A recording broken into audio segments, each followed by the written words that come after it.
Hello friends, welcome to my channel. आज की video में हम एनसीपी देखेंगे हिस्टेरेक्टमी का कैसे बनाया जाएगा। वैसे हिस्टेरेक्टमी आपको डायग्नोसिस में नहीं लिखना है, डायग्नोसिस में पेशेंट को क्या प्रॉब्लम है वो लिखना है। लेकिन पेशेंट का जो सर्जरी हुई है वो है हिस्टेरेक्टमी, यानी कि हिस्टेरेक्टमी में यूट्रस को निकाल दिया जाता है, रिमूवल ऑफ यूट्रस है। तो उसके बारे में आप लिखोगे, तो इसमें भी आप देखना कि कैसे कैसे आप बनाओगे। शुरू करते हैं। तो डेमोग्राफिक डाटा सबसे पहले लिखा हुआ है पेशेंट का, और उसके बाद पेशेंट का कंप्लीट उसके बारे में ही लिखा हुआ है। आप नीचे आ जाइए, ये तो आप आराम से लिख ही लोगे।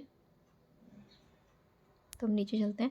हाँ जी, एलर्जी, अगर पेशेंट को किसी भी ड्रग से, किसी भी सब्सटेंस से एलर्जी है तो आप वो लिखोगे। किसी फूड से भी अगर एलर्जी है तो वो भी नोट करना होता है। डायग्नोसिस, ये देखिए यहाँ पे हिस्टेरेक्टमी लिखा है, ये पेशेंट की सर्जरी का नाम है। सर्जरी लिख देना यहाँ पे। डायग्नोसिस आप इसको नहीं लिखोगे। डायग्नोसिस आप पेशेंट का वो लिखोगे जो पेशेंट को प्रॉब्लम है। जैसे कि यूट्राइन फिब्रॉइड में भी हिस्टेरेक्टमी करी जा सकती है, यानी कि सर्जरी ऑफ चॉइस बता रही हूँ मैं, किस किस बीमारी में हिस्टेरेक्टमी करी जा सकती है, कौन सी डिजीज़ में। जैसे कि यूट्राइन प्रोलैप्स हो जाए अगर, या फिर abnormal विजाइनल ब्लीडिंग अगर हो जाए, या फिर क्या कहते हैं उसे, DOB जो कंडीशन होती है, डिसफंक्शनल यूट्राइन ब्लीडिंग, ब्लीडिंग ही कम नहीं हो रही, होती जा रही है ब्लीडिंग वेजाइना से। तो ये सारी जो बीमारियां हैं, ये सारी जो प्रॉब्लम्स हैं, डिजीज़ है, इनमें हिस्टेरेक्टमी हो सकता है। और कई बार क्या होता है कि हमको टीचर टॉपिक ही हिस्टेरेक्टमी का दे देते हैं, तो तब आप ये वाला एनसीपी बना सकते हो। डायग्नोसिस में पेशेंट की आपको डायग्नोस लिखना है कि उनको यूट्राइन फिब्रॉइड है, उनको क्या कहते हैं, यूट्राइन प्रोलैप्स हो गया है, या फिर DOB है, तो आप ये बना लो हिस्टेरेक्टमी। ये आप सर्जरी में लिखना, मैंने आपको पहले ही बोल दिया, इसके आगे आप हेडिंग सर्जरी बनाना। डायग्नोस में आप यूट्राइन फिब्रॉइड लिख देना, या फिर यूट्राइन प्रोलैप्स भी लिख सकते हो। आगे चलिए। तो इतना तो आप समझ ही सकते हो, आप तो ये तो इतना तो आप आराम से रीड करके समझ जाओगे जो हमने लिखा हुआ है। तो पेशेंट को क्या है, चीफ कंप्लेंट्स क्या बता रहे हैं पेशेंट कि acute abdomen pain from 1 month. इसमें आप DOB भी लिख सकते हो कि उनको या फिर अबनॉर्मल वेजाइनल ब्लीडिंग हो रहा है, 1 महीने से हो रहा है, ऐसा लिख सकते हो आप। फिर family history, family composition, family tree आपको इसमें बनाना है। तो फैमिली मेम्बर्स के नेम है, उनके बारे में सब कुछ लिखा हुआ है, उनका हेल्थ स्टेटस, सब कुछ, जो जो चीज़ें हम नोट डाउन करते हैं वो सब कुछ इसके अंडर है।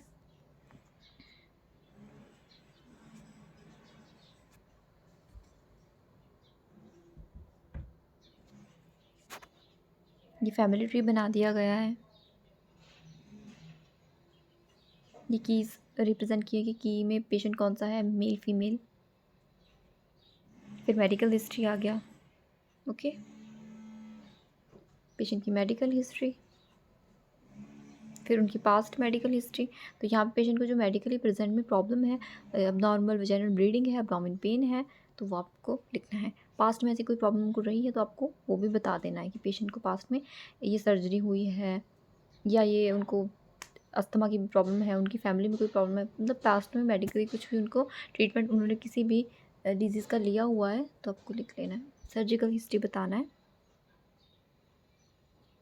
ये देखिए, हिस्टेरेक्टमी, हिस्टेरेक्टमी पेशेंट की हो गई है, किस किस डेट में हुई है वो भी आप हेडिंग बना के लिख लेना।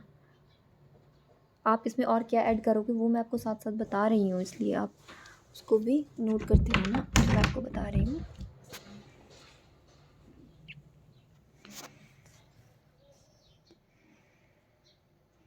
पास्ट में सर्जरी अगर पेशेंट का हुआ है तो वो भी नोट करेंगे हम। पर्सनल हिस्ट्री पेशेंट की बतानी है, उनकी हैबिट, हॉबीज़, स्लीपिंग पैटर्न कैसा है उनका। तो डिस्टर्ब है अब तो स्लीपिंग पैटर्न, क्योंकि हिस्टेरेक्टमी हुआ है, और उनको जैसे हिस्टेरेक्टमी सर्जरी होती है तो कई बार टांगों में भी दर्द होता है, जहाँ पर इंसिजन दिया होता है वहाँ पर पेन रहता है, कमर में इसमें दर्द रहता है, कई बार पेट में दर्द होता है। पेशेंट का न्यूट्रिशन स्टेटस के बारे में, एलिमेंट्री पैटर्न कैसा है उनका, bowel bladder habits, socio economic data लिखेंगे। सोशियो इकोनॉमिक डाटा में आप उनकी इनकम के बारे में लिख सकते हो, उनकी हाउसिंग के बारे में बता सकते हो, जैसे कि यहाँ पर बताया गया है, drainage system, presence of factor, facilities, next है फिजिकल एग्जामिनेशन। तो हेड टू एग्जामिनेशन इसमें होगा पेशेंट का, जिसमें कि पेशेंट की अपीयरेंस कैसी है, सेंसोरियम यानी कि उनका कॉन्शियसनेस, वो ओरिएंटेशन, उनका कॉपरेशन कैसा है पेशेंट। कई पेशेंट जैसे कि बिल्कुल ही अनकोऑपरेटिव जैसे होते हैं या फिर कोऑपरेटिव हैं, वो आपको बताना है। गेट एंड पोस्चर कैसा है पेशेंट का, मूड एंड अफेक्ट के बारे में, height and weight, vital signs note करने पेशेंट के मेज़र करके।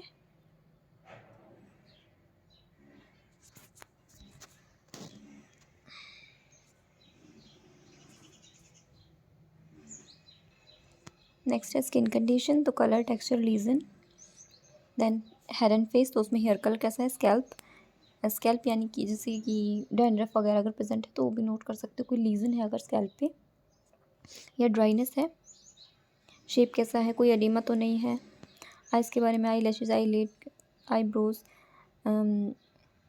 कंजक्टिवा इसको लिखना, आप कंजक्शन मत लिखना। कंजक्टिवा कैसा है, प्यूपिल्स, क्लैरा वगैरह। लेंसेज, विजन कैसा है पेशेंट का, अगर विजन में पेशेंट को अगर जैसे वो स्पेक्स लगाते हैं तो वो भी आपको नोट करना है कि उनको हाइपरमेट्रोपिया है, उनको मायोपिया है, दूर का पास का चश्मा है जो भी। नोज़ एंड माउथ, तो उसमें नोस्ट्रिल है। लिप्स के बारे में, टंग एंड टीथ। तो ग्लोसाइटिस जो इन्फ्लामेशन हो जाती है टंग में, तो वो भी बताना है कि अगर है तो आपको नोट करना है। गम्स में किसी तरह की इन्फ्लामेशन है। टीथ कलर, कोई कैविटी है तो आप नोट कर सकते हो। डेंचर्स लगाता है पेशेंट अगर हमारा, तो वो भी लिखना है। ईयर्स के बारे में नोट करना है पेशेंट का।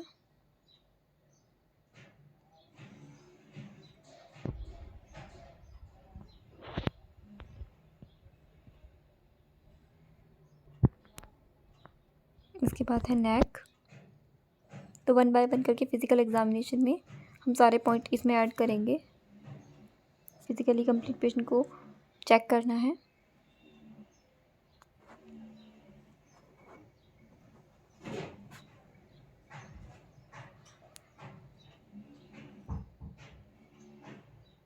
उसके बाद ये जो आप देख रहे हो ये ट्रंक है, चेस्ट, एब्डोमेन, बैक, स्पेलिंग आपको ठीक करना है।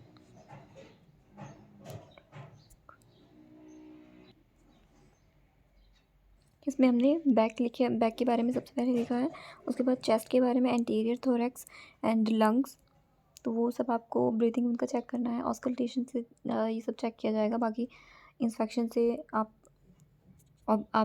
इंस्पेक्शन करोगे, ऑब्जर्वेशन करोगे, विजुअलाइज करोगे। एब्डोमेन के बारे में इंस्पेक्शन, पैल्पेशन करना है, फिर ऑस्कल्टेशन करना है। परकशन भी इसमें एक पॉइंट आता है, वो भी आपको लिखना है। इसमें एब्डोमेन का एग्जामिनेशन जो है वो भी मेन रहेगा, क्योंकि पेशेंट के जैसे कि सर्जरी हुआ है तो पेशेंट का आपको पहले तो इंस्पेक्शन करना है सबसे पहले, ठीक है। फिर आप ऑस्कल्टेशन भी कर सकते हो, साउंड सुन सकते हो, बॉडी पैल्पेट कर सकते हो, परकशन कर सकते हो। पैल्पेशन से ये पता चलेगा कि पेशेंट को कहाँ पर दर्द है, टेंडरनेस उनको कहाँ पर हो रहा है। तो उसमें लिखा है ओवर द हाइपोकॉन्ड्रियक रीजन। तो जो 6 क्या कहते हैं उसे, रीज़न होते हैं हमारे उसमें ट्रंक में, तो वो हम उसमें से हाइपोकॉन्ड्रिक रीजन में उनको पेन हो रहा है।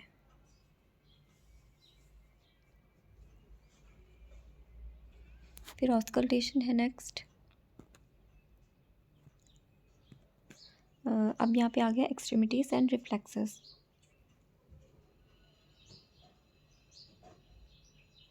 नेक्स्ट जेनाइटल एरिया, तो इसमें आ गया रेक्टम, वहाँ की रेक्टम, यहाँ पे वजाइना भी आप लिख सकते हो। स्किन, ब्लैडर मूवमेंट कैसा है पेशेंट का, कोई डिस्चार्ज है तो आपको नोट कर लेना है। पेशेंट के जितने ब्लड इन्वेस्टिगेशन हुए हैं वो भी नोट करने हैं।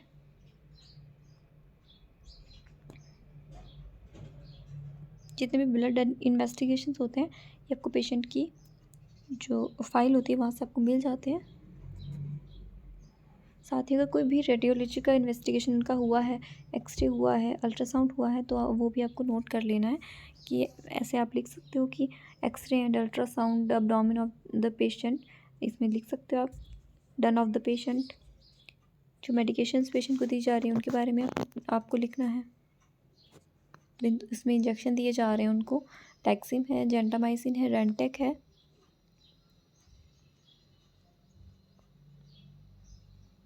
डायनापार पेन के लिए देते हैं, ट्रामाडोल है, ब्रोजेडेक्स है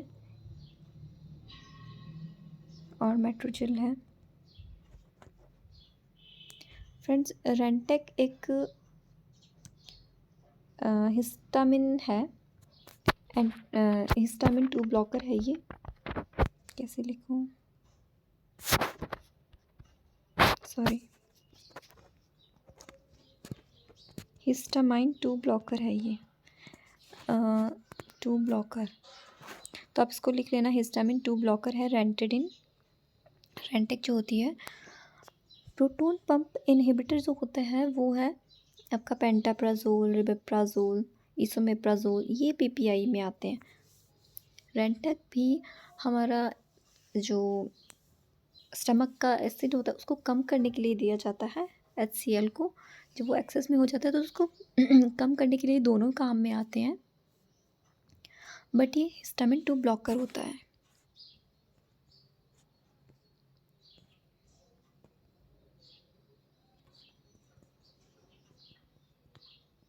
नर्सिंग डायग्नोसिस देखिए, इसमें क्या क्या बनेंगे। हिस्टेक्टमी का हमारा NCP है, तो इसमें क्या डायग्नोसिस जो है वो बनने चाहिए। Impaired body image related to disease condition as evidence by surgical incision.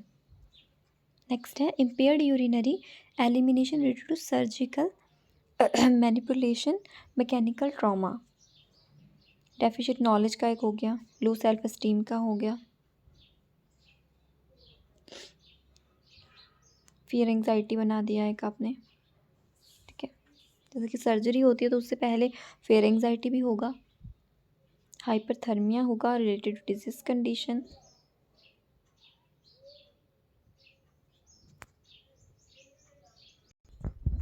अब हम 1 बाय 1 करके डायग्नोस एक्सप्लेन कर लेते हैं। सबसे पहले पेशेंट का असेसमेंट करेंगे, कौन से डायग्नोस के लिए, हाइपरथर्मिया के लिए, ठीक है। तो पेशेंट कंप्लेंट करेगा कि उसको फीवर जैसा फील हो रहा है बॉडी में, तो ऑब्जेक्टिव डाटा में हम पेशेंट का टेम्परेचर ही चेक करेंगे, ठीक है। थर्मामीटर से चेक करते हैं, फेशियल एक्सप्रेशन भी चेक करेंगे उनके, और जैसे कि बॉडी जो होती है वो वार्म भी हो जाती है। फिर हमारा डायग्नोस क्या है, hyperthermia related to disease condition as evidence by patient's complaint. उसके बाद पेशेंट का जो पेशेंट का जो फीवर है, पेन है, वो रिड्यूस करना है। उसके लिए हम प्लान करेंगे, जो प्लान होगा हमारा, जैसे कोल्ड स्पंजिंग वगैरह करेंगे हम उनको, अनाल्जेसिक्स इसमें प्रोवाइड करेंगे, साथ में एंटीपायरेटिक्स दिए जाते हैं, नॉइज़ फ्री एनवायरनमेंट, काम एनवायरनमेंट उनको प्रोवाइड किया जाएगा। तो ये सारी चीज़ें हम इम्प्लीमेंट करते हैं, लास्ट में इवेलुएट करते हैं जो भी हमारा इम्प्लीमेंटेशन था उसका रिज़ल्ट हमें क्या मिला, क्या उनका टेम्परेचर जो है वो रिड्यूस हुआ भी या नहीं हुआ, तो यही इसके अंडर आएगा।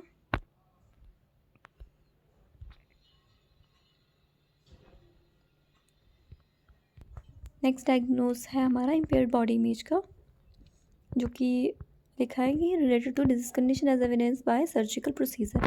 इसमें भी वैसे ही असेसमेंट पेशेंट का करना है, पेशेंट अपने बारे में बताएगा, ठीक है। हमें ऑब्जर्वेशन करना है, फिर ऑब्जेक्टिव डाटा निकालना है। हमारा गोल है कि पेशेंट का जो एंग्जाइटी है वो रिड्यूस करना है। फिर उसी तरह से प्लान इम्प्लीमेंट और इवेलुएशन।